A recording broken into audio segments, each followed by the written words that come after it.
Hello friends, मैं अंबिका कुमारी स्वागत करती हूँ आपके अपने चैनल पे। और मॉडर्न हिस्ट्री हम लेके चल रहे हैं। मॉडर्न हिस्ट्री में हम अब भारतीय राष्ट्रीय आंदोलन की तरफ बढ़ चुके हैं, जो कि बीपीएससी का एक मेन सिलेबस में आपका दिया हुआ है, मेंशन किया हुआ है।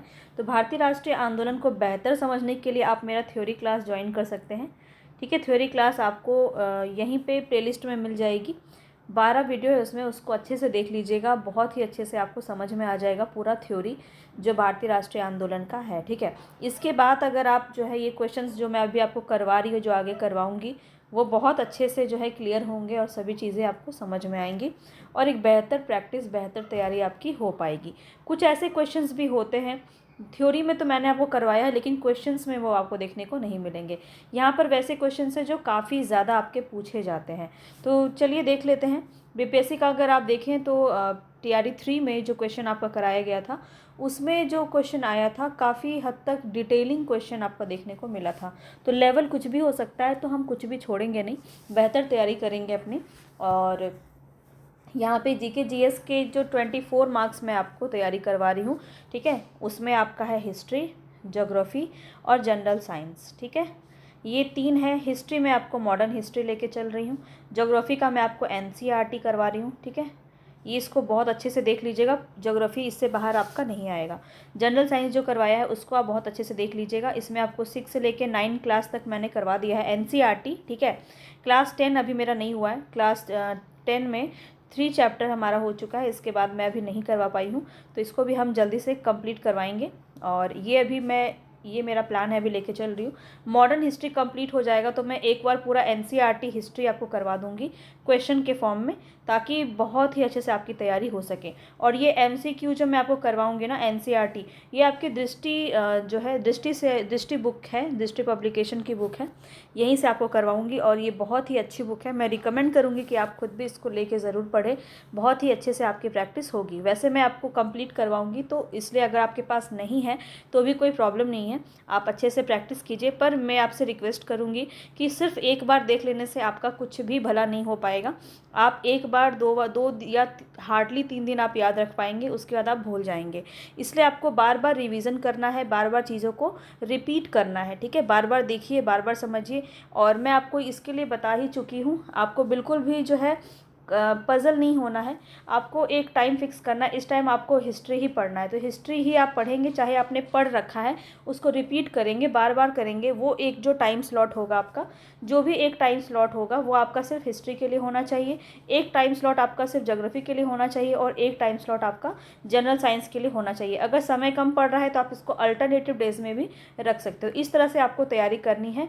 ऐसा नहीं कहेंगे कि समय नहीं है, समय आपके पास है, लगभग 40 डेज आपके पास भी हैं, और बेहतर तैयारी आप इसमें कर सकते हैं। तो एक निश्चितता लाएंगे अपने अंदर, कंटिन्यूटी लाएंगे, तो आप बेहतर तैयारी कर पाएंगे और बिल्कुल आप टीआरई 3 में ही जो है सिलेक्शन ले पाएंगे इसका।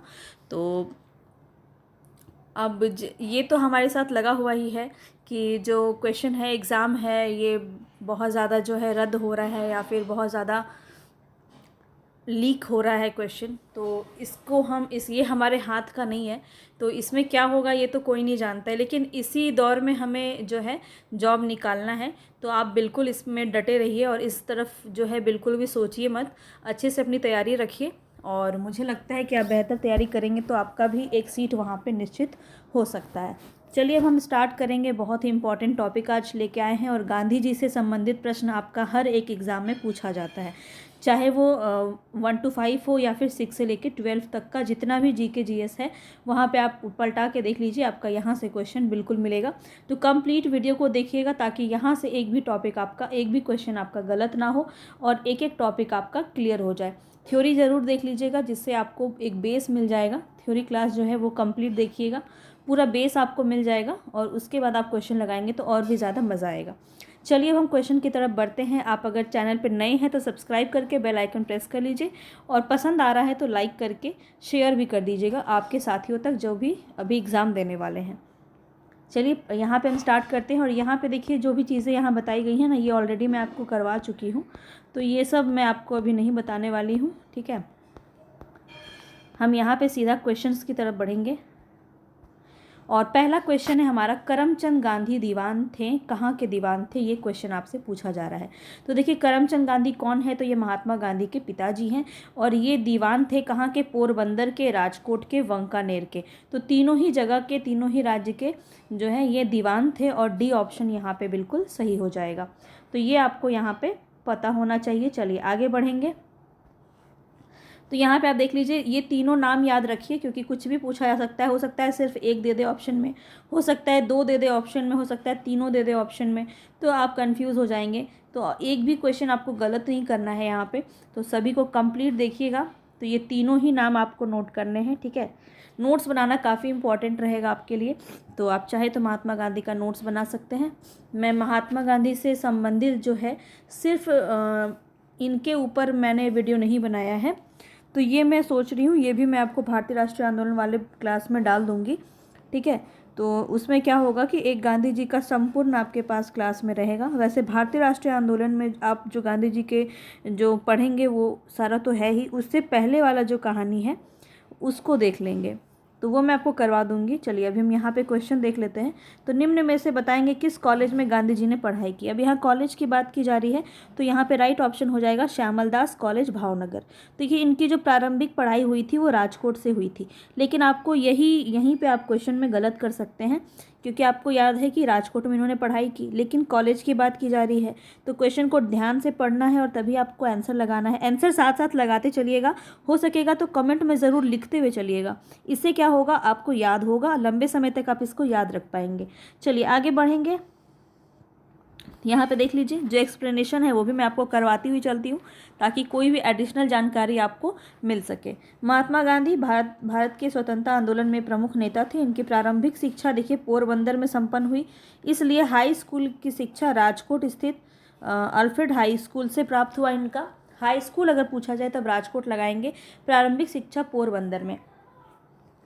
इसके उपरांत जो है भावनगर में श्यामल दास आर्ट कॉलेज में इन्होंने नामांकन करवाया। और इसके उपरांत अगर बात की जाए लॉ कहाँ से की इन्होंने, तो लंदन से की थी। तो इस तरह से पूरा आप इनका देख सकते हैं जो इनका एजुकेशनल यहाँ पे रहा। चलिए एकेडमिक प्रोसेस यहाँ पे। चलिए आगे बढ़ते हैं नेक्स्ट क्वेश्चन पे। नेक्स्ट क्वेश्चन यहाँ पे पूछा जा रहा है, दक्षिण अफ्रीका में रहने की अवधि में महात्मा गांधी ने निम्न में से जिस पत्रिका का प्रकाशन किया उसका नाम क्या था। तो क्वेश्चन आपसे बेसिकली यही पूछ रहा है कि दक्षिण अफ्रीका में महात्मा गांधी जी ने कौन सी पत्रिका का प्रकाशन किया। तो राइट ऑप्शन हो जाएगा D, Indian opinion. D option आपका बिल्कुल सही हो जाएगा। इसके बारे में देख लीजिए, दक्षिण अफ्रीका में गांधी जी ने इंडियन ओपिनियन नामक अखबार शुरू किया। और ये भाषा भी आपको नोट करना है यहाँ पे, गुजराती, हिंदी, तमिल और अंग्रेजी। यहाँ पे क्वेश्चन आपका पूछा जा सकता है, तो इसको याद रखिएगा। देखिए डरबन से क्वेश्चन आपका ऑलरेडी पूछा गया है बीपीएससी में, तो याद रखेंगे 1904 में डरबन में फिनिक्स फॉर्म की स्थापना इन्होंने की, और ये काफ़ी इंपॉर्टेंट है, ठीक है पूछा जाता है। चलिए आगे बताएंगे। यहाँ पे नेक्स्ट क्वेश्चन है, महात्मा गांधी द्वारा दक्षिण अफ्रीका में प्रकाशित समाचार पत्र का नाम क्या था। अब आप बहुत अच्छे से इसको बता पाएंगे, द इंडियन ओपिनियन, ठीक है। द इंडियन ओपिनियन यहाँ पे आपका बिल्कुल सही हो जाएगा, ए ऑप्शन। आगे बढ़ते, फिनिक्स आश्रम कहाँ है ये बताना है। तो अभी अभी आपको मैंने बताया फिनिक्स आश्रम कहाँ है, डरबन, दक्षिण अफ्रीका। सी ऑप्शन आपका बिल्कुल सही हो जाएगा। फास्ट करेंगे, बहुत ज़्यादा जो बताने वाली चीज़ें हैं वो मैं आपको बताती हुई चलूँगी, जो इम्पॉर्टेंट नहीं है, मतलब इतनी बार आपने कर लिया है तो वो फिर इम्पॉर्टेंट नहीं रह जाता है उसको ज़्यादा समझाना, क्योंकि वो ऑलरेडी आप समझ चुके होते हैं। जैसे ये यहाँ बताएंगे समर्थक वो कहाँ के थे, एम के गांधी, यानी महात्मा गांधी जो समर्थक थे वो किस मार्क्सवादी समाजवाद के समर्थक थे, या श्रेणी समाजवाद के, आदर्शवाद के, या फिर दार्शनिक अराजकतावाद के। तो यहाँ पे दार्शनिक अराजकतावाद यहाँ पे राइट ऑप्शन डी हो जाएगा। तो यहाँ पे आप जान लीजिए, फिलोसफिकल एनार्चिस्ट इनको ये कहे जाते थे। और गांधी जी के विचार आदर्शवाद के बजाय व्यवहारिक आदर्शवाद पर निर्भर है, ज़्यादा इन्होंने जोर दिया था। और मार्क्स की तरह गांधी जी भी राज्य को हटाने की इच्छा रखते थे। इनके अंदर मार्क्सवाद का भी विचार दिखता था, झलकता था, और ये स्वयं को दार्शनिक अराजकतावादी भी कहते थे। चलिए आगे बढ़ते हैं नेक्स्ट क्वेश्चन पे। यहाँ पे बढ़ेंगे, सारे क्वेश्चन आई होप आप कर पा रहे होंगे, जो नहीं कर पा रहे होंगे वो आप सीख के जाएंगे आज यहाँ से। तो कंप्लीट देखिएगा पूरे वीडियो को ताकि आप सारी चीज़ों को समझ पाएँ। गांधी जी के राम राज्य के युगल सिद्धांत कौन थे। युगल सिद्धांत कौन थे, सत्य और अहिंसा, बी ऑप्शन आपका बिल्कुल सही हो जाएगा। तो ये सारे क्वेश्चन के लिए तो आपको खैर समझने की ज़रूरत ही नहीं है, ये सब तो आप खुद ही कर लेंगे। गांधी जी की दृष्टि में अहिंसा का अर्थ क्या है, तो यही ऑप्शन आपका यहाँ पे सही हो जाएगा, सत्य की प्राप्ति का रास्ता। चलिए आगे बढ़ेंगे नेक्स्ट क्वेश्चन पे। गांधी के संदर्भ में निम्न में से कौन सा सही है, ये बताना है। बिना मार्क्सवाद के मार्क्सवादी, बिना समाजवाद के समाजवादी, बिना व्यक्तिवाद के व्यक्तिवादी, या समाजवादियों में एक व्यक्तिवादी और समाजवादियों में एक मार्क्सवादी। तो डी ऑप्शन इनका बिल्कुल सही है। अब यहाँ पे आप देखना चाहें तो इसको देख सकते हैं। गांधी जी के राज्य संबंधी विचारों को व्यवहारिक दृष्टिकोण से व्यक्तिवादी कहा जा सकता है। गांधी जी एक सच्चे समाजवादी भी थे, एक व्यक्ति के हित के साथ साथ समाज के हित का ध्यान रखते थे। गांधी जी लुई फिशर से स्वयं कहा, लुई फिशर कौन थे, इन्होंने जो है जीवनी लिखी थी महात्मा गांधी के ऊपर, ठीक है। मैं सच्चा समाजवादी हूँ, मेरे समाजवाद का अर्थ सर्वोदय है, ये आपका कथन पूछ लिया जाता है तो ध्यान रखेंगे। गांधी जी के समाजवाद में मार्क्सवाद की भी झलक मिलती है। गांधी जी स्वयं कहते थे, मैं उसी समस्या को सुलझाने में लगा हूं जो वैज्ञानिक समाजवाद के सामने है। अतः गांधी जी को समाजवादियों में एक व्यक्तिवादी और समाजवादियों में एक मार्क्सवादी कहा जा सकता है। चलिए आगे बढ़ेंगे। गांधी जी की सत्याग्रह रणनीति में निम्नलिखित में से किसे अंतिम स्थान प्राप्त था। तो सबसे पहले जो ये उपवास को प्राथमिकता देते थे और सबसे अंतिम ये हड़ताल को प्राथमिकता देते थे। तो अंतिम स्थान जो है इनके सत्याग्रह की रणनीति में क्या था, हड़ताल। डी ऑप्शन आपका बिल्कुल सही हो जाएगा। चलिए आगे बढ़ते हैं। गांधी जी के सिद्धांत के अनुसार निम्न में से कौन सा कथन सही नहीं है, नहीं बताना है यहाँ पे। तो सत्याग्रही का उद्देश्य शत्रु को पराजित करना बिल्कुल नहीं मानते थे ये, तो यही ऑप्शन यहाँ पे सही हो जाएगा, ये सही नहीं है। सत्याग्रही का उद्देश्य शत्रु को पराजित करना नहीं था, बल्कि उनके दिल को जीतना एक तरह से कह सकते हैं। वो मानते थे कि हम उनके साथ इतना ज़्यादा सभ्य व्यवहार करें कि वो अपनी जो शत्रुता है, अपनी जो कटुता है उसको छोड़ के हमारे में मिल जाए। तो ये उनका एक उद्देश्य होता था, उनका जो सिद्धांत था उसका उद्देश्य था, ठीक है। तो ए ऑप्शन आप यहाँ पे लगा सकते हैं।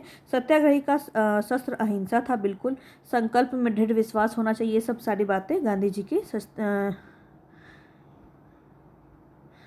के सिद्धांतों में आती है। चलिए, गांधी जी के अनुसार हिंसा का क्रूरतम रूप क्या था। क्रूरतम रूप क्या था, तो इन्होंने एक स्टेटमेंट दी थी जिसमें इन्होंने गरीबी के अस्थायित्व को हिंसा का क्रूरतम रूप बताया था। ए ऑप्शन आपका बिल्कुल सही रहेगा। ये क्वेश्चन आपका पूछा भी गया है, ये लाइन आपको याद रखना है, poverty is the worst from the violence, ठीक है। गरीबी का अस्थायित्व हिंसा का क्रूरतम रूप है, ये आपका कथन भी पूछा गया है। चलिए आगे बढ़ेंगे। गांधी जी ने परिवार नियोजन हेतु क्या तरीका बताया, तो बताएंगे क्या यहाँ होगा, आत्मनियंत्रण, नसबंदी, निरोध या लूप। तो यहाँ पे ए ऑप्शन बिल्कुल सही है, आत्मनियंत्रण।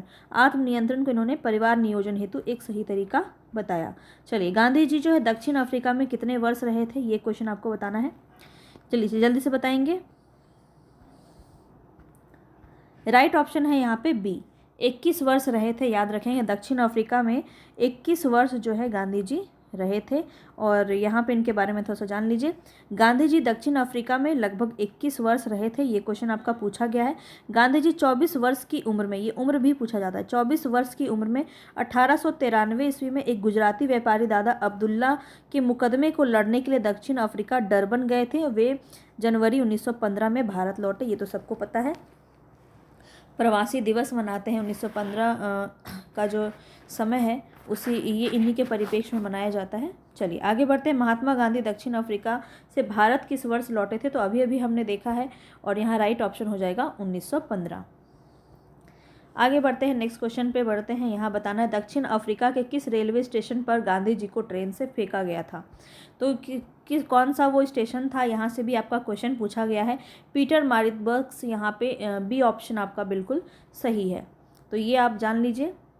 दक्षिण अफ्रीका प्रवास के दौरान महात्मा गांधी को नस्लीय भेदभाव का सामना करना पड़ा था। एक बार ट्रेन में प्रथम श्रेणी का पास होते हुए भी उन्हें सामान्य बोगी में ट्रांसफ़र कर दिया गया, जिसका उन्होंने प्रतिरोध किया, जिसके फलस्वरूप उन्हें पीटर मारिट्सबर्ग रेलवे स्टेशन से ट्रेन से फेंक दिया गया था, ठीक है। इसके बाद ही जो है वो नस्ल भेद, रंग भेद पर जो इन्होंने दक्षिण अफ्रीका में आंदोलन किया था। चलिए आगे बढ़ते हैं। एम के गांधी ने निम्नलिखित भारतीय राष्ट्रीय कांग्रेस के अधिवेशन में से कौन सा ऐसा अधिवेशन है जहां पे सर्वप्रथम इन्होंने भाग लिया था।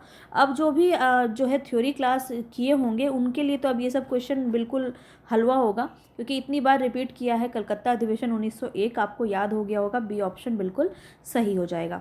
चलिए आगे बढ़ते हैं। भारत के स्वतंत्रता आंदोलन के दौरान महात्मा गांधी द्वारा स्थापित साबरमती आश्रम नगर के बाहर स्थित है। तो कौन से नगर के बाहर साबरमती आश्रम है? अहमदाबाद।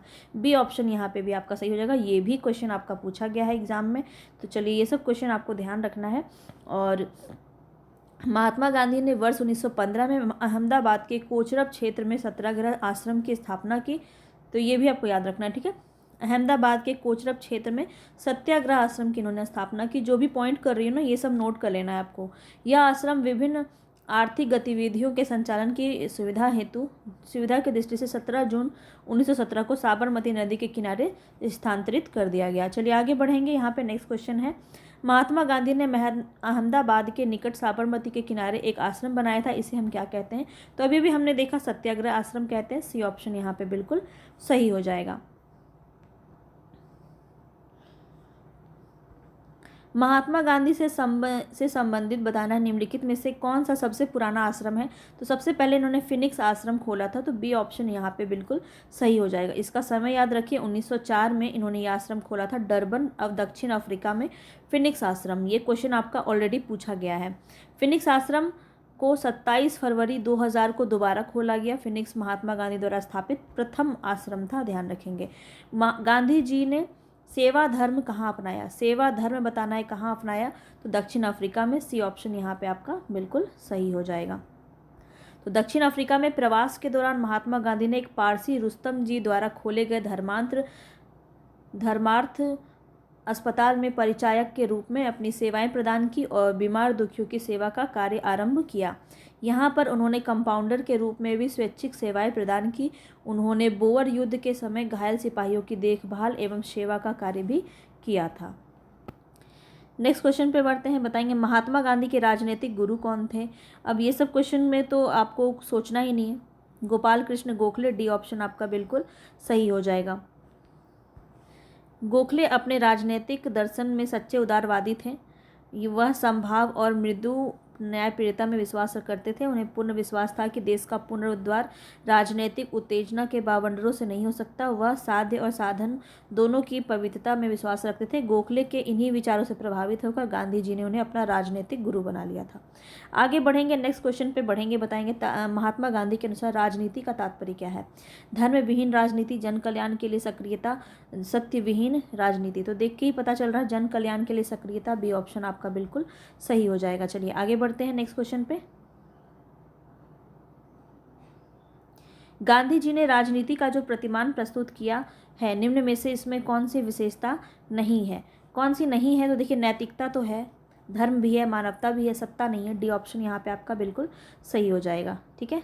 गांधी जी ने राजनीति का जो प्रतिमान प्रस्तुत किया उसमें नैतिकता, धर्म और मानवता का समावेश था, लेकिन गांधी जी के पूर्ण आदर्श राजनीतिक व्यवस्था के अंतर्गत राज्य अर्थात सत्ता के लिए कोई स्थान नहीं था। वे राज्य विहीन समाज की स्थापना करना चाहते थे। सत्याग्रह शब्द को किसने गढ़ा? किसने सर्वप्रथम गढ़ा? तो महात्मा गांधी, बी ऑप्शन यहाँ पे आपका बिल्कुल सही हो जाएगा, ठीक है।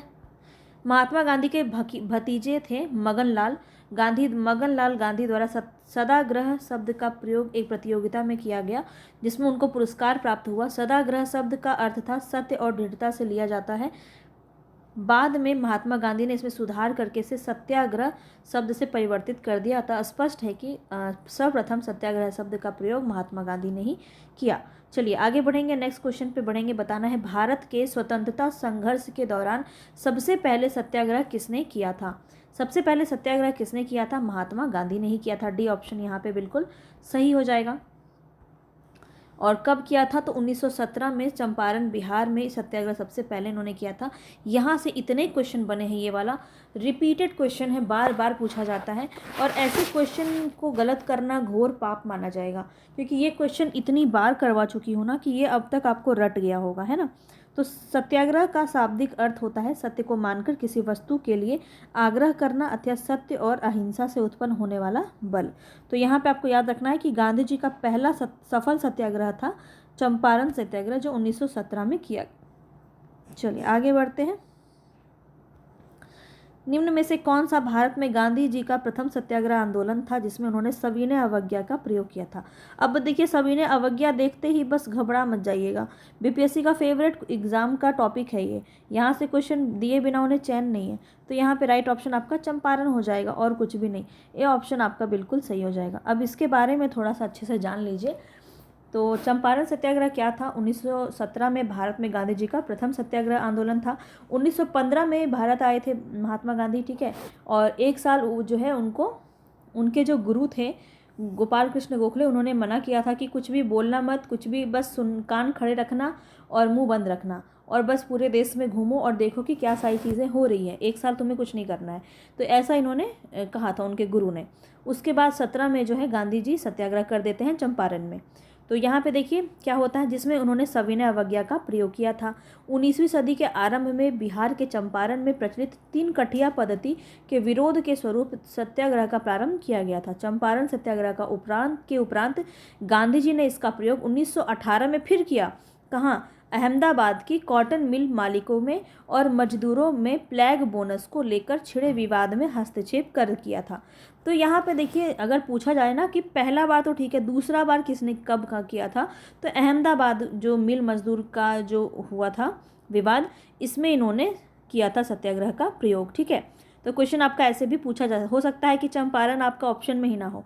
अब आप तो हो जाएंगे कंफ्यूज, ऐसा नहीं होना है। अहमदाबाद मिल मजदूर जो है यहाँ पे 1918 आपका सही हो जाएगा। ये गुजरात के खेड़ा में किसानों के नष्ट हुई फसलों के बावजूद, वर्ष 1918 में ही गुजरात के खेड़ा में किसानों की नष्ट हुई फसलों के बावजूद ब्रिटिश सरकार द्वारा लगान में छूट न देने का महात्मा गांधी ने खेड़ा सत्याग्रह किया था। तो ये क्रम आपको ध्यान में रखना है, क्रम से क्वेश्चन आपका पूछा जाता है। पहले चंपारण सत्याग्रह, उसके बाद अहमदा मिल मजदूर, उसके बाद आपका खेड़ा सत्याग्रह, ठीक है। उसके बाद आपका रॉलेट एक्ट आता है, ठीक है। उसका असहयोग आंदोलन होता है। इस तरह से आपका बढ़ते जाएगा ये। उसके बाद 1919 में रॉलेट एक्ट का विरोध इन्होंने किया था, ठीक है। चलिए आगे बढ़ते हैं। मोहनदास करमचंद गांधी किसके लिए सर्वाधिक जाने जाते हैं? तो ये सबसे ज़्यादा जाने जाते हैं भारतीय स्वतंत्रता को प्राप्त करने के लिए निष्क्रिय विरोध, बिल्कुल। सक्रिय विरोध मतलब क्या होता है? आंदोलन करना बहुत हिंसक प्रवृत्ति से, लेकिन निष्क्रिय विरोध ये करते थे। तो यहाँ पे ए ऑप्शन ही जो है बिल्कुल सही हो जाएगा। एक इस्लामी राष्ट्र स्थापित करने की इच्छा, बिल्कुल भी नहीं। हिंदुओं द्वारा राजनीतिक कार्यालय करने का विरोध के लिए, ये भी नहीं होगा। और समाप्त हिंसा को प्रोत्साहित तो वो बिल्कुल भी नहीं करते थे। तो ए ऑप्शन ही यहाँ पे बिल्कुल सही हो जाएगा, ठीक है। चलिए आगे बढ़ते हैं। अब ये एक आपको यहाँ पे कथन दिया गया है, बोला जा रहा है ये किसका है? तो ये कथन किसका है? देखिए, विदेशी वस्त्रों की बर्बादी ही उनके लिए सर्वोत्तम व्यवहार है। क्या ये आपको करवाया है मैंने थ्योरी में? बहुत ही अच्छे से आप इसको जानते होंगे। और यहाँ पे, और ये किस वजह से है, किस आंदोलन के वजह से है, ये मुझे आप ज़रूर, जिन्होंने भी देखा होगा या जो भी जानते होंगे, कमेंट बॉक्स में मुझे ज़रूर बताइएगा कि किस आंदोलन से संबंधित ये जो कथन है, और ये किसका है? महात्मा गांधी का कथन है, ठीक है। तो ये कथन किसका है? महात्मा गांधी का है। और ये इसका विरोध किसने किया था? विरोध मुझे आप कमेंट बॉक्स में बताएंगे। और किस आंदोलन से संबंधित है ये? किस आंदोलन के परिप्रेक्ष्य में ये कथन महात्मा गांधी ने कहा कि विदेशी वस्तुओं की बर्बादी ही उनके लिए सर्वोत्तम व्यवहार है, और इसका विरोध किसने किया था? ये 2 क्वेश्चन का आंसर आप मुझे देंगे, ताकि मुझे भी पता चले कि आपकी जो तैयारी है वो कैसी है। चलिए आगे बढ़ते हैं। ब्रिटिश निर्मित उत्पादों का गांधी का बहिष्कार प्रभावी हुआ क्योंकि ब्रिटेन भारत को एक बड़ा क्या मानता था? निर्मित वस्तुओं का बाजार समझता था। ब्रिटिश निर्मित उत्पादों का गांधी का बहिष्कार प्रभावी हुआ, इसलिए प्रभावी हुआ क्योंकि जो भारत है वो एक बहुत बड़ा बाजार था निर्मित वस्तुओं का। चलिए आगे बढ़ते हैं नेक्स्ट क्वेश्चन पे। नेक्स्ट क्वेश्चन है यहाँ पे, अब देखिए ये आपको क्रम से क्वेश्चन यहाँ पे पूछा गया है, काफ़ी बार पूछा जाता है तो ध्यान रखेंगे। सबसे पहले चंपारण हो जाएगा, ये अब आपका 1917 में। उसके बाद अहमदा मिल हो जाएगा, 1918 में। खेड़ा भी आपका 1918 में ही होता है, पर अहमदा मिल के बाद होता है। और असहयोग आंदोलन आपका 1920 में। तो इस तरह से आपका 1, 2, 3, 4 बी ऑप्शन बिल्कुल सही है। तो यहाँ पे आपको देखिए डेट दिया हुआ है। तो अहमदा मिल ये आपका फरवरी मार्च 1918 में हुआ है। खेड़ा जो है ये मार्च में हुआ है, ठीक है। तो बहुत ही मतलब एक ख़त्म हुआ और एक शुरू हुआ, ऐसे स्टार्ट हुआ था ये। और असहयोग आंदोलन 20-22 का समय रहा, 22 में वापस ले लिया जाता है। तो ये सभी कहानी हम देखेंगे जब हम असहयोग आंदोलन को करेंगे। आगे बढ़ते हैं। यहाँ पे बताना है कौन सा काल, देखिए वही है, सेम क्वेश्चन है। काल क्रमानुसार बताना है। रोलेक्ट एक्ट तो होगा नहीं, सबसे लास्ट में होगा। चंपारण सत्याग्रह दिया है दूसरा नंबर पे। यहाँ पे देखिए चंपारण सत्याग्रह पहले नंबर पे हो जाएगा, दूसरे नंबर पे अहमदा मिल, तीसरे नंबर पे खेड़ा। ये आपको यहाँ पे आप देख लो, वैसे अभी हमने जस्ट किया है तो ये क्वेश्चन आप समझ गए होंगे। आगे बढ़ते हैं, नेक्स्ट क्वेश्चन पे बढ़ते हैं। यहाँ बताएंगे निम्न में से महात्मा गांधी का भारत का पहला सत्याग्रह कौन सा था? तो चंपारण हो जाएगा, सी ऑप्शन यहाँ पे बिल्कुल सही हो जाएगा, ठीक है। इसको पढ़ना चाहें तो एक बार और अच्छे से समझ लीजिए। दक्षिण अफ्रीका में 1915 में ये भारत लौट गए, भारत आ गए थे। और पहला सफल इन्होंने बिहार के चंपारण ज़िले में 1917 में इन्होंने सफल सत्याग्रह किया। और इसके लिए इनको कौन बुलाया था? तो चंपारण के एक किसान है राजकुमार शुक्ल ने। ये क्वेश्चन 1000 बार पूछा गया ये क्वेश्चन, ठीक है, और बीपीएससी द्वारा। और यहाँ पे सिर्फ बिहार, अगर मैं बात करूँ बीपीएससी एग्ज़ाम का, हर एक एग्ज़ाम में 1 to 5 में, 6 to 8 में, हर एक एग्ज़ाम में इसको चिपका देते हैं, ठीक है। ये क्वेश्चन आपका बहुत ज़्यादा पूछा जाता है। तो किसने बुलाया था, किसने भेंट के लिए बुलाया था? राजकुमार शुक्ल ने। अलग अलग तरह से ये क्वेश्चन आपका बनता है, ये मैं आपको अभी कराऊंगी ना, तो आप देखोगे कितना बार ये क्वेश्चन आएगा और हर बार अलग अलग तरह से आएगा, लेकिन सेम आंसर होता है इसका, ठीक है। तो चंपारण के एक किसान राजकुमार शुक्ल ने गांधी जी से लखनऊ में भेंट की, वहाँ पे ये भाषण देने के लिए आए थे। तो उनसे चंपारण आने का आग्रह किया था इन्होंने। 19वीं सदी के आरंभ में गोरे बगान मालिकों ने चंपारण, यहाँ पे क्या बातें हुई थी, क्या था, ये इसको समझना इंपॉर्टेंट है आपका। पूछा जाता है तिनकठिया प्रणाली क्या है, किससे संबंधित है। तो क्वेश्चन आपका अभी आप देखेंगे बहुत बार पूछा जाएगा, तो हर बार आपको क्वेश्चन को सही करना है और आपका एक कॉन्फिडेंस भी बिल्ड होता जाएगा, ठीक है। तो यहाँ पे देखिए 19वीं सदी में के आरंभ में गोरे बगान मालिकों ने चंपारण के किसानों से एक अनुबंध के आधार पर यह विनिश्चित करा लिया कि उन्हें अपने ज़मीन 3/20वां भाग जो है नील की खेती करना अनिवार्य था। यानी कि अगर 20 कट्ठा है, 20 में से 3 कट्ठा जो है इसमें नील की खेती करना अनिवार्य है। और ये 3 कट्ठा एक बार नील की खेती हो गई तो ये खेती फिर किसी फसल के काम नहीं रहती है, बिल्कुल ही बर्बाद कर देती है। तो इसीलिए ये बहुत ही ज़्यादा महंगा पड़ रहा था सबको, जिसे 3 कठिया पद्धति के नाम से जाना जाता है। गोरे बगान मालिकों ने किसानों की मजबूरी का फ़ायदा उठाकर उन्हें अनुबंध से मुक्त करने के लिए लगान और अनेक गैर कानूनी अबावों यानी करों के द्वारा मनमाने ढंग से बढ़ा दिया। और किसानों से उत्पीड़न के विरोध में गांधी जी ने चंपारण सत्याग्रह का प्रारंभ किया था। चलिए अब नेक्स्ट क्वेश्चन है, यहाँ पे देखिए आपका गांधी जी से संबंधित। तो इन्होंने अपनी प्रारंभिक शिक्षा राजकोट से की,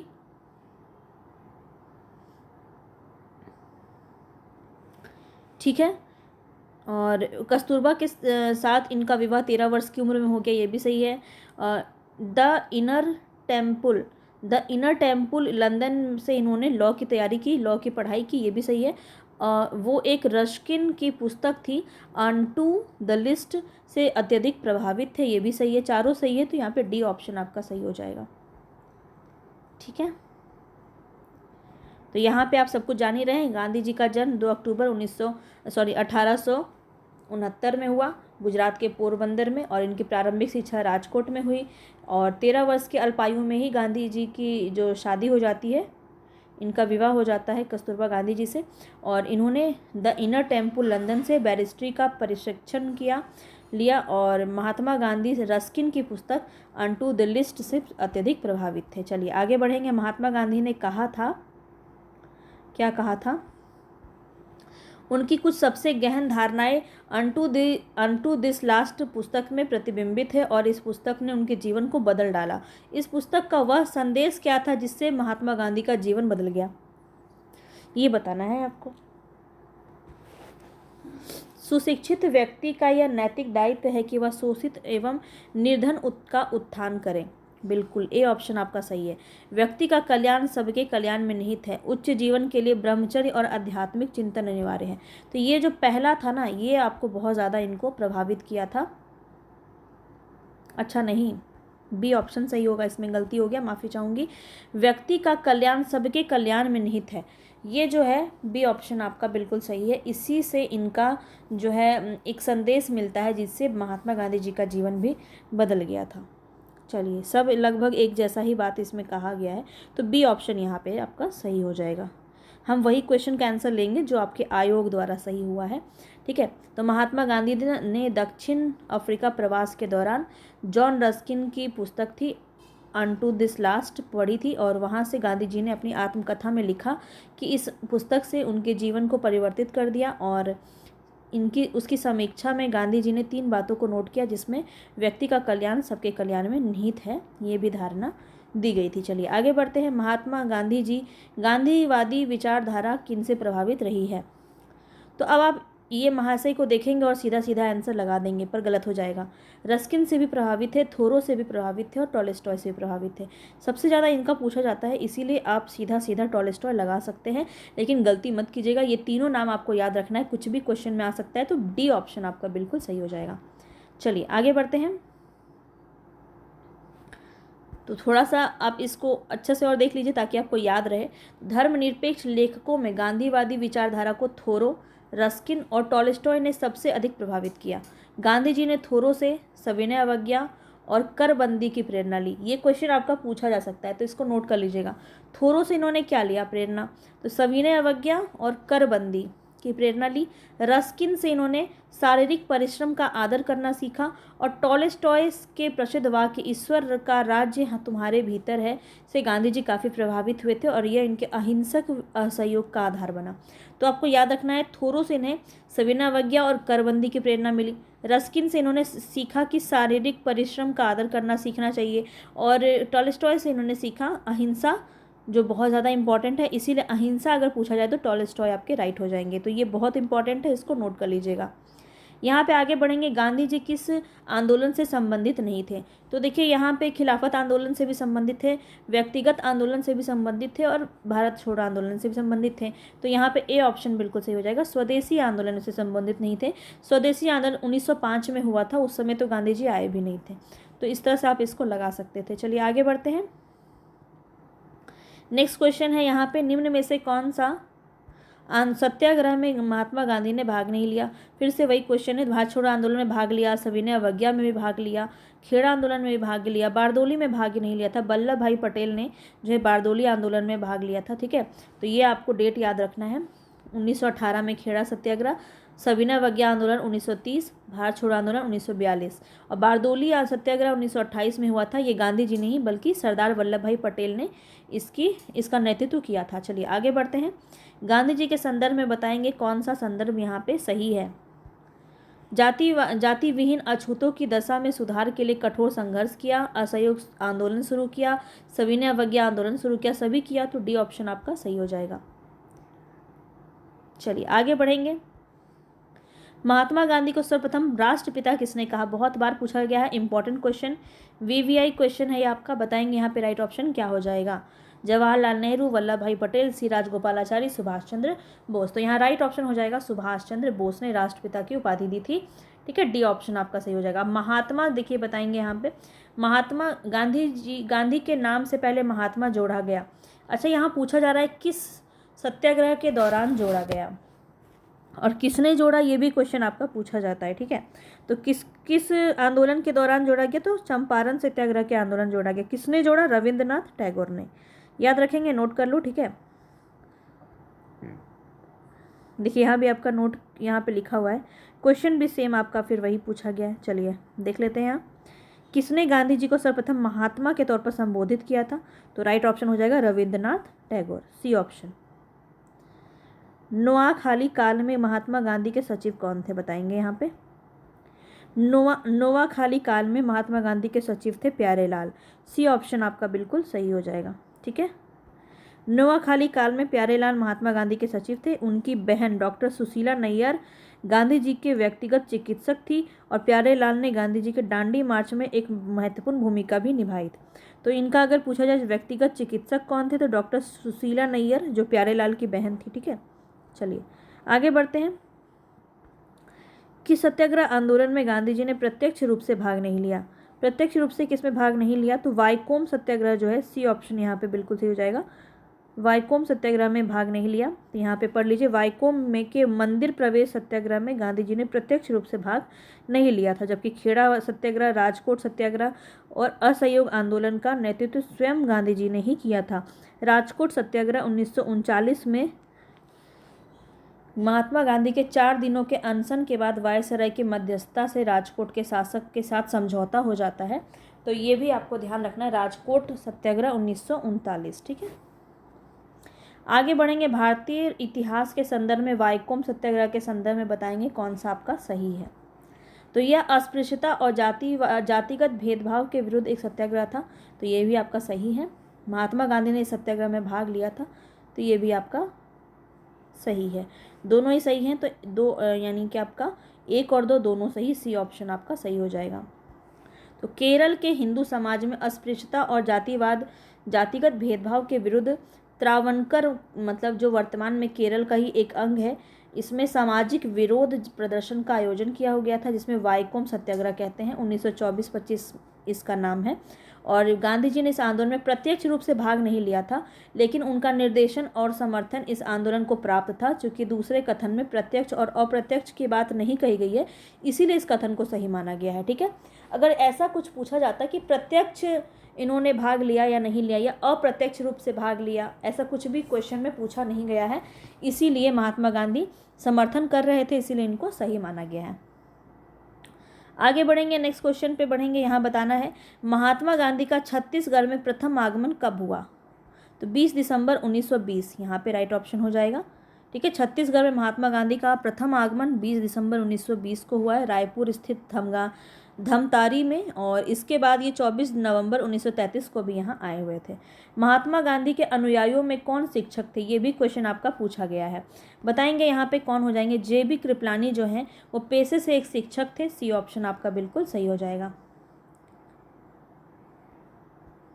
तो देखिए यहाँ पे विकल्प में देखा जाए तो गांधी जी के अनुयायियों में JB कृपलानी पेशे से एक शिक्षक थे। शेष में अगर बात की जाए तो पेशे के रूप में वकालत के कार्य को चुना था।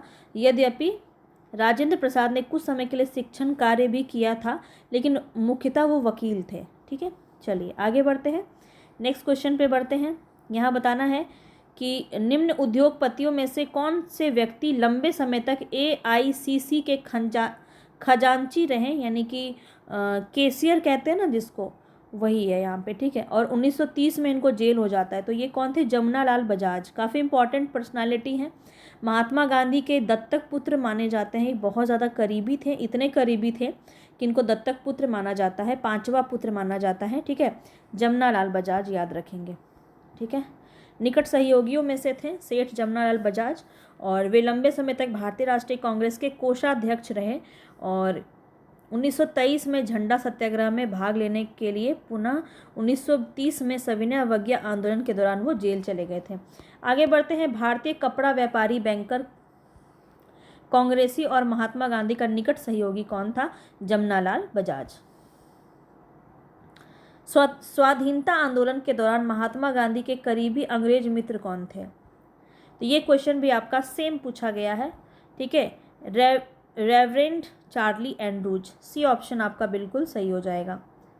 ठीक है, तो चार्ल्स एंड्रूज जो थे, Deenabandhu Andrews, Saint Stephen College Delhi में प्राध्यापक थे, और भारतीयों से इनका गहरा लगाव था। वे हर तरह से भारतीय बनना चाहते थे। रविंद्रनाथ टैगोर, गोपाल कृष्ण गोखले, महात्मा गांधी इनके घनिष्ठ संबंध थे, और ये दक्षिण अफ्रीका के फिनिक्स फार्म में भी गांधी जी के साथ रहे थे। कौन? चार्ल्स एंड्रूज, याद रखेंगे, क्वेश्चन आपका यहाँ से पूछा जा सकता है। गांधी जी ने ही गरीबों के प्रति इनकी निरंतर चिंता को देखते हुए दीनबंधु की उपाधि से इनको सम्मानित किया था। एंड्रूज वर्ष 1925 और 1927 में ऑल इंडिया ट्रेड यूनियन के अध्यक्ष भी रहे थे। ये क्वेश्चन भी आपका पूछा गया है। गोलमेज सम्मेलन में भाग लेने के लिए महात्मा गांधी के साथ एक सहयोगी के रूप में लंदन भी गए थे चार्ल्स एंड्रूज। ठीक है, इनका नाम, इनको दीनबंधु एंड्रूज भी कहा जाता है। महात्मा गांधी 1920 में महात्मा गांधी के साथ निम्नलिखित में से किस मुस्लिम नेता का छत्तीसगढ़ आगमन हुआ था? तो ये कौन थे? मौलाना शौकत अली। बी ऑप्शन आपका बिल्कुल सही हो जाएगा। मौलाना शौकत अली जो है वो गांधी जी के साथ छत्तीसगढ़ में आगमन इन्होंने किया था। ठीक है, पढ़ लीजिए यहाँ पे।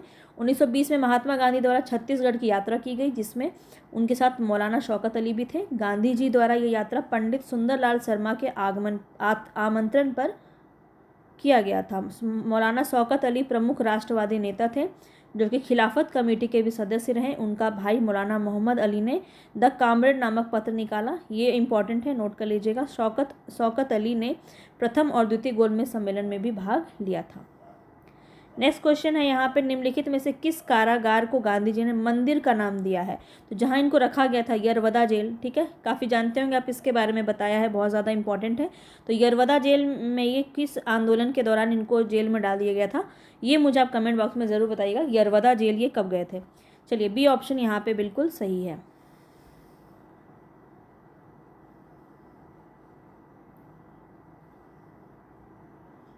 आगे बढ़ते हैं।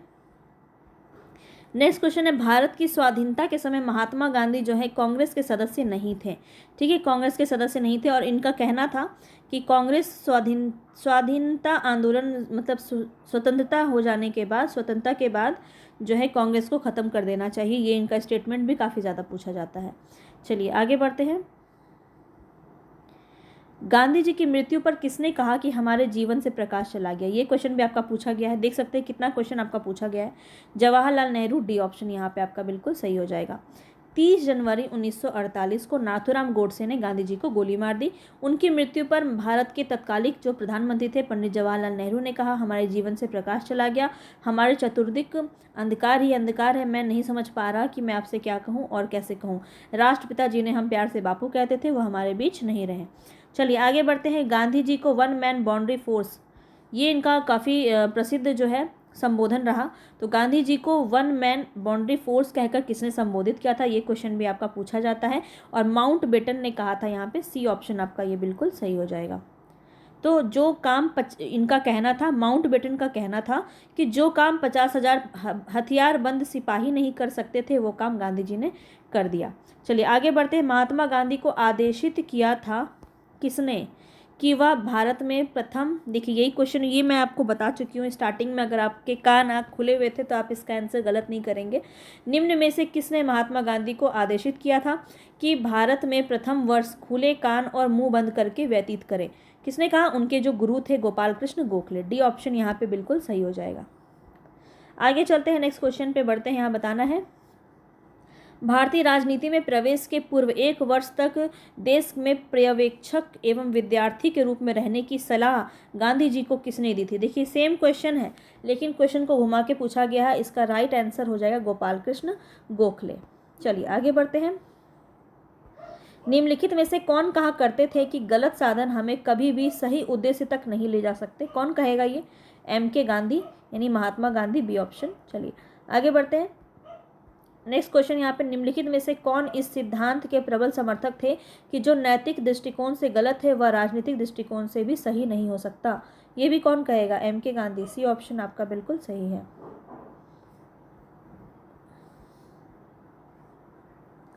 आगे बढ़ते, गांधी जी ने अपना पहला सत्याग्रह आरंभ किया तो तुर्की पर ब्रिटिश आक्रमण के विरुद्ध नहीं, 1935 के भारत सरकार अधिनियम के विरुद्ध नहीं। यहाँ पे पहला सत्याग्रह पूछा जा रहा है मजदूरों को कम वेतन दिए जाने के विरोध में। सी ऑप्शन आपका बिल्कुल सही हो जाएगा।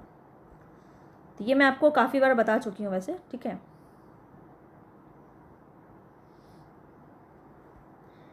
हाँ, 1917 में सबसे पहले हुआ।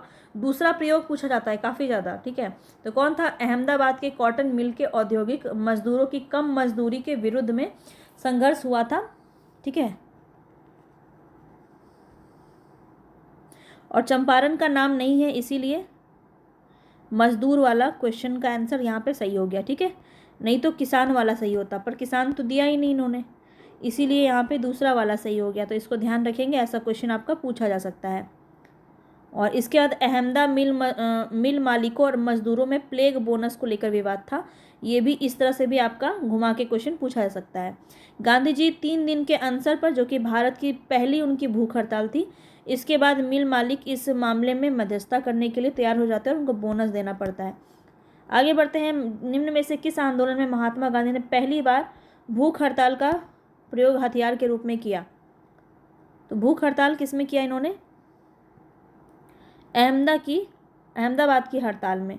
तो सी ऑप्शन यहाँ पे आपका बिल्कुल सही हो जाएगा। महात्मा गांधी ने, बताएंगे यहाँ पे, महात्मा गांधी ने भारत में अपना पहला जन भाषण कहाँ दिया था? वाराणसी में। डी ऑप्शन यहाँ पे बिल्कुल सही हो जाएगा। काफ़ी ज़्यादा पूछा था, 1916 में दिया था इन्होंने, ठीक है। जब ये आए उसके बाद एक साल, पहला साल जो था, इन्होंने बनारस हिंदू विश्वविद्यालय के उद्घाटन समारोह में इनको भाषण इन्होंने दिया था, ठीक है, सबसे पहले। गांधी जी ने बंधुआ मजदूरों को मुक्त कराने का अभियान कहाँ से शुरू किया था? तो यहाँ पे कोई भी ऑप्शन सही नहीं है, ठीक है, चंपारण हो जाएगा, चंपारण हो जाएगा, ठीक है। यहाँ पे आप देख सकते हैं, यहाँ पे आप देखिए कोई भी ऑप्शन सही नहीं है। तो यहाँ पे शुरुआत अगर पूछा जाए तो कौन होगा? बिहार का चंपारण। चंपारण में किसानों को 1 बीघा जमीन के 3/20 भाग यानी 3 कट्ठा पर नील की खेती हेतु अंग्रेजों द्वारा बाध्य किया गया था। ये सब मैं आपको बता ही चुकी हूँ, ठीक है। 40 प्रकार के कर थोपे जाते थे इन पर। और कौन बुलाया? तो बिहार के किसान थे राजकुमार शुक्ल। इन्होंने गांधी जी से मिलकर अंग्रेजों से अत्याचार में किसानों को मुक्ति दिलाने की बात कही। और गांधी जी कलकत्ता प्रवास के दौरान राजकुमार शुक्ल के साथ गांधी जी अप्रैल में 1917 में चंपारण गए और उन्होंने बंधुआ मजदूरी से मुक्ति दिलाई। तो यहाँ पे ये सही होना चाहिए था। चलिए आगे बढ़ते हैं। नेक्स्ट क्वेश्चन है यहाँ पे, 1718 में अहमदाबाद में गांधी जी द्वारा चलाए गए सत्याग्रह में किसने हिस्सा लिया था? अब देखिए यहाँ पे अहमदाबाद का पूछा जा रहा है, तो यहाँ पे कृषक नहीं होगा बल्कि मजदूर वर्ग हो जाएगा, डी ऑप्शन, ठीक है। यहाँ पे देखो ये वाला चीज़ इंपॉर्टेंट है कि उत्पादन लागत, मुनाफा और मजदूरों के जीवन निर्वाह खर्च का गहराई से अध्ययन करने के बाद गांधी जी ने घोषणा की कि मजदूरों को 35% बोनस मिलना चाहिए, जिस पे बाद में फिर मिल जाता है। चलिए, ये 35% भी आपसे क्वेश्चन में पूछा जाता है। आगे यहाँ पे बढ़ते हैं। महात्मा गांधी का कौन सा संघर्ष औद्योगिक श्रमिकों से संबंधित है? तो औद्योगिक श्रमिक जो है यहाँ पे कौन हो जाएंगे? अहमदाबाद संघर्ष, बी ऑप्शन। आगे बढ़ते हैं। नेक्स्ट क्वेश्चन यहाँ पे, किसके लिए अहमदाबाद सत्याग्रह आरंभ किया गया? किसके लिए हुआ? तो सूती मिल कामगारों के लिए, सी बी ऑप्शन यहाँ पे आपका बिल्कुल सही हो जाएगा। आगे चलते हैं। गांधी जी के ट्रस्टीशिप के सिद्धांत बताएंगे यहाँ पे। दक्षिण अफ्रीका 1903, तो इसको यहाँ पे नोट कर लीजिए। गांधी जी ने वर्ष 1903 में जोहान्सबर्ग में अपनी लॉ फर्म स्थापित की थी और जहाँ वे 1910 तक रहे। और गांधी जी ने अपनी लॉ फर्म में ट्रस्टीशिप के सिद्धांत को लागू किया था। और विकल्प में दिए गए अन्य शहरों के साथ जो वर्ष दिए गए हैं, उन वर्षों के दौरान गांधी जी जोहान्सबर्ग में ही थे। तो ये आपको डेट के हिसाब से यहाँ पे दिया गया है। चलिए आगे बढ़ते हैं। गांधीवादी अर्थव्यवस्था के विषय में निम्नलिखित में से कौन सा कथन सही नहीं है? तो वे यहाँ पे पढ़ेंगे, वे यूएसए में मशीनीकरण के पक्षधर थे। यहाँ बोला जा रहा है पक्षधर नहीं थे, तो ये आपका गलत था। चलिए डी ऑप्शन।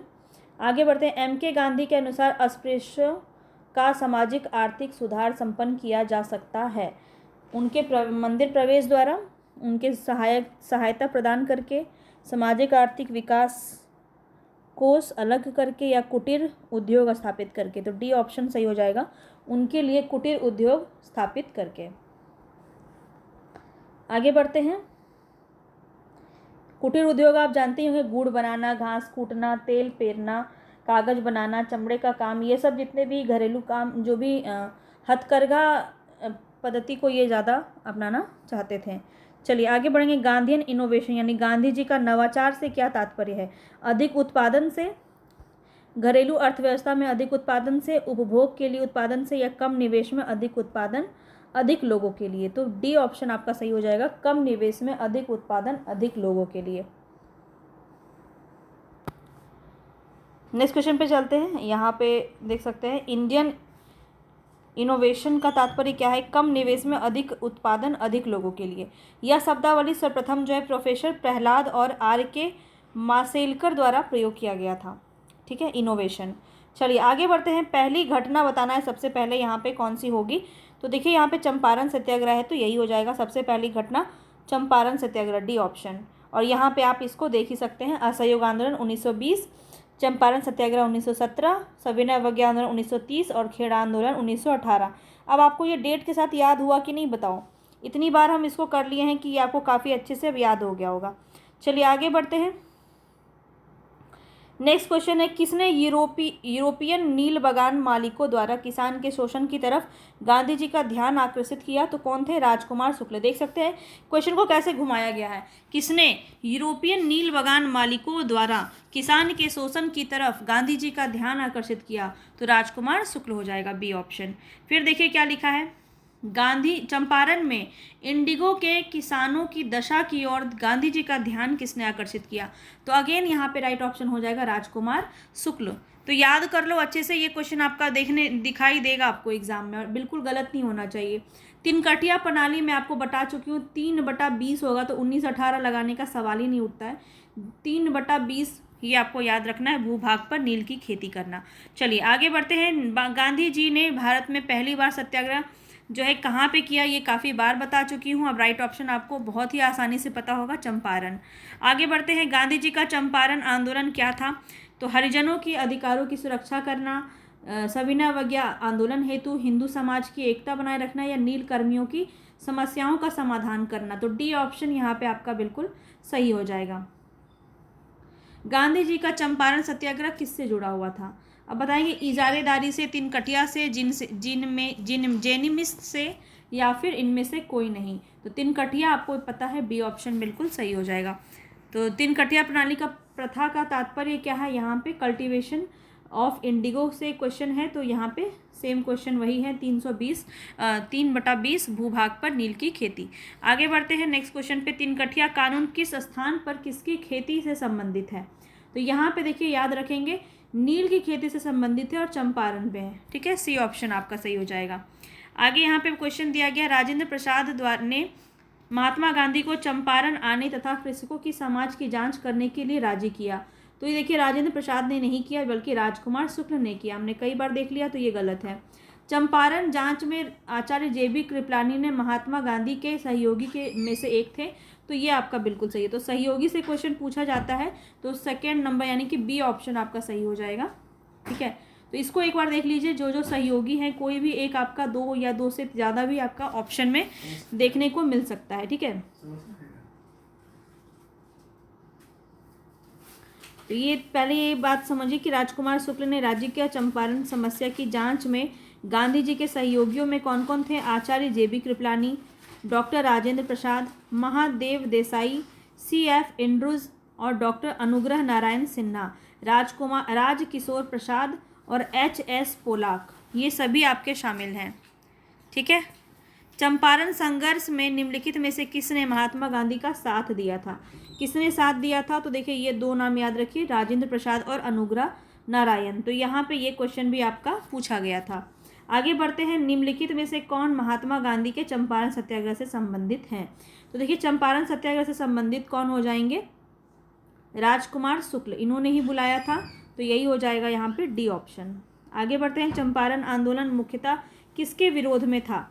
तो किसके विरोध में था? भू राजस्व, नकदी फसल, बी ऑप्शन आपका बिल्कुल सही है। ब्रिटिश सरकार की कृषि नीति, भू अनुदान, यहाँ पे सबसे अच्छा ऑप्शन है नकदी फसल, बी ऑप्शन यहाँ पे बिल्कुल सही हो जाएगा। चलिए आगे बढ़ते हैं। नेक्स्ट क्वेश्चन पे बताएंगे, भारत में नियोजित विकास का विरोध किसने किया?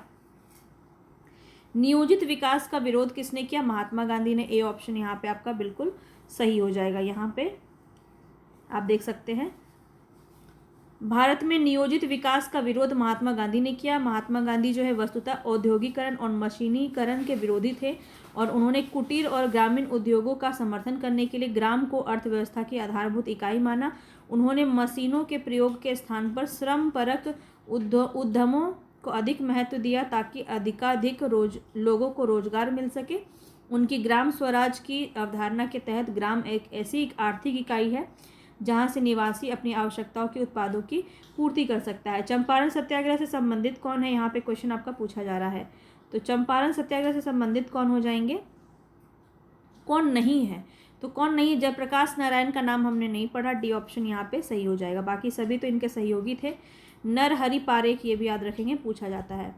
1917 में भी चंपारण सत्याग्रह से संबंधित कौन नहीं है, यहाँ पे सेम क्वेश्चन फिर से दोहराया गया है। तो देखिए राम मनोहर लोहिया, डी ऑप्शन आपका सही हो जाएगा, राम मनोहर लोहिया। आगे बढ़ते हैं, कौन सा एक चंपारण सत्याग्रह का अति महत्वपूर्ण पहलू है।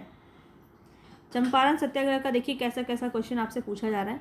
तो राष्ट्रीय आंदोलन में अखिल भारतीय स्तर पर अधिवक्ताओं, विद्यार्थियों और महिलाओं की सक्रिय भागीदारी। राष्ट्रीय आंदोलन में भारत में दलित और आदिवासी समुदाय की सक्रिय भागीदारी। भारत के राष्ट्रीय आंदोलन में किसान असंतोष का सम्मिलित होना। रोपण फसल और वाणिज्यिक फसलों की खेती में भारी गिरावट। तो यहाँ पे आपका सबसे ज़्यादा भारतीय राष्ट्रीय आंदोलन में किसान का असंतोष का सम्मिलित होना, सी ऑप्शन आपका यहाँ पे सही हो जाएगा। आगे बढ़ते हैं, बताएंगे यहाँ पे चंपारण कृषि जांच समिति का सदस्य कौन है, कौन नहीं था। तो अनुग्रह जो नारायण है ये सहयोगी जरूर थे, लेकिन चंपारण कृषि जांच समिति के अध्यक्ष सदस्य नहीं थे, तो सी ऑप्शन यहाँ पे आपका सही होगा। बाकी सभी सही है। चलिए आगे बढ़ते हैं, तो यहाँ पे देख लीजिए एक बार नाम, कृषि जांच समिति के अध्यक्ष कौन थे, S.G. स्लाई, ये याद रखेंगे, F.G. स्लाई जो है वो चंपारण कृषि जांच समिति के अध्यक्ष थे। इसके सदस्य D.J. Read, Mahatma Gandhi, L.C. अदामी, राजा हरिप्रसाद नारायण सिंह और G. रैनी, ये 5 नाम आपको याद रखने हैं, क्वेश्चन में पूछा जा सकता है। आगे बढ़ेंगे नेक्स्ट क्वेश्चन पे, दक्षिण अफ्रीका से लौटने के पश्चात गांधी जी ने प्रथम जो है यहाँ पे सफल सत्याग्रह कौन सा किया, तो चंपारण। किस किस तरह से क्वेश्चन देखिए आपको घुमा घुमा के पूछा जा रहा है, पर सेम क्वेश्चन है। और देखिए यहाँ पे फिर से नेक्स्ट क्वेश्चन, गांधी जी को चंपारण आने का आमंत्रण किसने दिया, सीधा सीधा ये 6 to 8 में इसी तरह से क्वेश्चन आपका पूछा गया था। तो यहाँ पे राइट ऑप्शन कौन सा हो जाएगा, ए ऑप्शन, राजकुमार शुक्ल। चलिए आगे बढ़ते हैं, महात्मा गांधी ने सर्वप्रथम किसान आंदोलन में भाग लिया। अब ये सब आंदोलन काफ़ी इंपॉर्टेंट है और बहुत ही ईजी भी हो गया होगा, चंपारण, बी ऑप्शन आपका बिल्कुल सही हो जाएगा। गांधी जी कहाँ सर्वप्रथम सत्याग्रह प्रारंभ किया इन्होंने, तो घुमा के वही क्वेश्चन बार बार पूछा जा रहा, देख सकते हैं कितनी बार एग्जाम में ये क्वेश्चन आया है। चंपारण, बिहार के कौन से स्थान में गांधी जी ने अपना पहला सत्याग्रह किया था, अगेन चंपारण, तो इसको हम नहीं लेंगे। और आमंत्रण किसने दिया था, राजकुमार शुक्ल। यहाँ भी देखिए निमंत्रण किसने दिया, राजकुमार शुक्ल, बी ऑप्शन आपका सही हो जाएगा। चंपारण सत्याग्रह के संबंध में कौन सा सही नहीं है, नहीं बताना है यहाँ पे। तो ये किसानों से जुड़ा हुआ था, सही है। ये तिनकठिया प्रणाली के विरुद्ध संचालित किया जा रहा था, ये भी सही है। राजेंद्र प्रसाद और JB कृपलानी ने सहयोग दिया था, ये भी सही है। तो यही आपका गलत हो जाएगा, संपूर्ण भारत में नहीं था, संपूर्ण भारत के स्तर पर नहीं था, ये चंपारण में हुआ था आपका, ठीक है, डी ऑप्शन सही हो जाएगा। आगे बढ़िए, चंपारण नील आंदोलन के राष्ट्रीय नेता कौन थे, तो कौन हो जाएंगे, महात्मा गांधी, ए ऑप्शन। महात्मा गांधी के चंपारण सत्याग्रह का विरोध किसने किया था, ये क्वेश्चन आपका पूछा गया था। तो यहाँ पे देखिए चंपारण सत्याग्रह का विरोध किसने किया, तो N.G. रंगा, N.G. रंगा, बी ऑप्शन यहाँ पे आपका सही हो जाएगा, ठीक है। और रविंद्रनाथ टैगोर ने चंपारण सत्याग्रह के दौरान ही इन्हें महात्मा गांधी की उपाधि दी थी, ये भी आपको ध्यान में रखना है। और आज का अंतिम क्वेश्चन है ये, खेड़ा के किसानों के पक्ष में महात्मा गांधी के सत्याग्रह संगठित करने का क्या कारण था।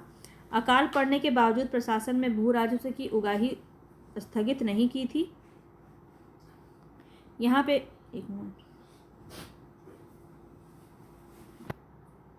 तो यहाँ पे देखिए अकाल पड़ने के बावजूद प्रशासन ने भू राजस्व की उगाही स्थगित नहीं की, तो ये तो बिल्कुल सही है, इन्होंने बिल्कुल भी स्थगित नहीं किया, इसी से तो परेशान थे तो खेड़ा के किसान, तो ये आपका सही है।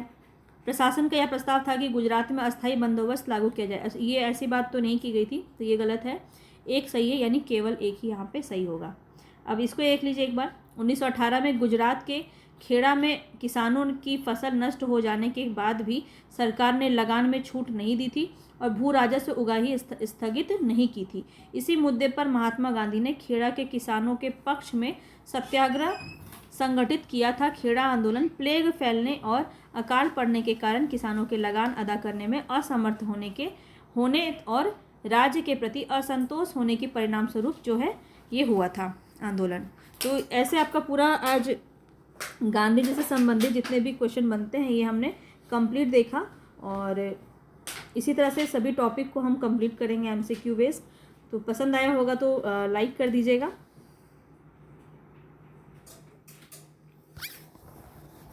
मिलेंगे फिर नेक्स्ट वीडियो के साथ, तब तक के लिए धन्यवाद।